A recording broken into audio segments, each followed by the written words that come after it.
सर्वमंगल मांगल्ये शिवे सर्वार्थसाधिके शरण्ये त्र्यंबके गौरी नारायणी नमोस्तुते।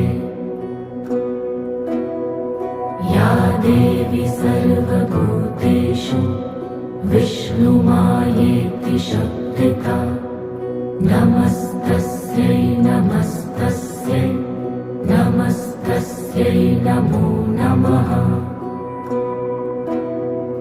या देवी सर्वभूतेषु चैतन्येत्यभिधीयते